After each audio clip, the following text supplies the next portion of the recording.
সংখ্যালঘু হওয়ায় প্রায় সময় মুসলিম নাগরিকদের সঙ্গে বৈষম্যপূর্ণ আচরণ করার নজির রয়েছে ভারতের। ইসলাম ধর্ম পালনে বারবার বাধার মুখে পড়তে হয় দেশটির মুসলমানদের। এবার নতুন করে আরও একটি সিদ্ধান্ত চাপিয়ে দেওয়া হলো মাদ্রাসা শিক্ষার ওপর। দেশটির উত্তরাখণ্ডের মাদ্রাসাগুলোতে রামকৃষ্ণের জীবনী পড়ানোর সিদ্ধান্ত নিয়েছে মোদী সরকার।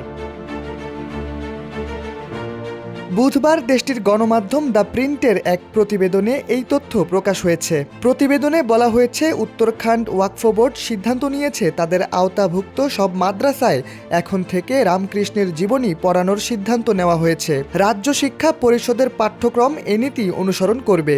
শিক্ষা পরিষদের সংশ্লিষ্ট কর্মকর্তারা জানিয়েছেন, এই পদক্ষেপের লক্ষ্য হল মাদ্রাসার শিক্ষার্থীদের মূল স্রোতের শিক্ষার সঙ্গে যুক্ত করা। মূলধারার শিক্ষা ব্যবস্থার সাথে যুক্ত করার জন্য সিলেবাসে তুলে দেওয়া হয়েছে গৌতম বুদ্ধের জীবনীও। তবে বলা বাহুল্য, বোর্ডের আওতায় থাকা বর্তমানের ১১৭টি মাদ্রাসায় নেই কোনো হিন্দু বা বৌদ্ধ ধর্মাবলম্বী শিক্ষার্থী। তাছাড়া শিক্ষার্থীদের আধুনিক করে গড়ে তোলার জন্য আরও যোগ করা হয়েছে সংস্কৃত, হিন্দি, ইংরেজি, বিজ্ঞান ও গণিত।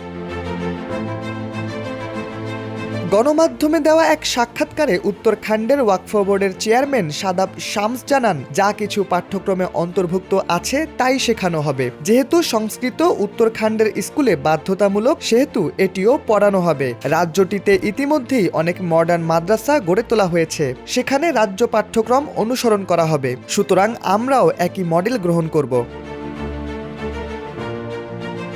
এই বিষয়ে ১৫ এপ্রিল রাজ্যটি থেকে জারি করা এক আদেশে বলা হয়েছে, উত্তরাখণ্ড ওয়াকফ বোর্ডের অধীনে নিবন্ধিত সব মাদ্রাসাকে আধুনিকে রূপান্তর করার সিদ্ধান্ত নেওয়া হয়েছে। এজন্য রাজ্য শিক্ষা পরিষদ থেকে স্বীকৃতি নেওয়া বাধ্যতামূলক। কোনো মাদ্রাসা যদি এই নির্দেশনা অনুসরণ না করে, তাহলে বর্তমান নিয়ম অনুযায়ী তাদের বিরুদ্ধে ব্যবস্থা নেওয়া হবে।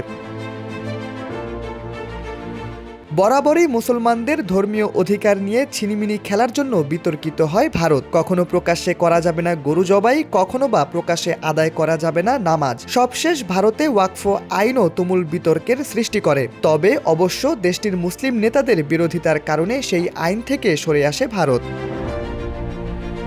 শাহরিয়ার আহমেদ, সময়ের আলো।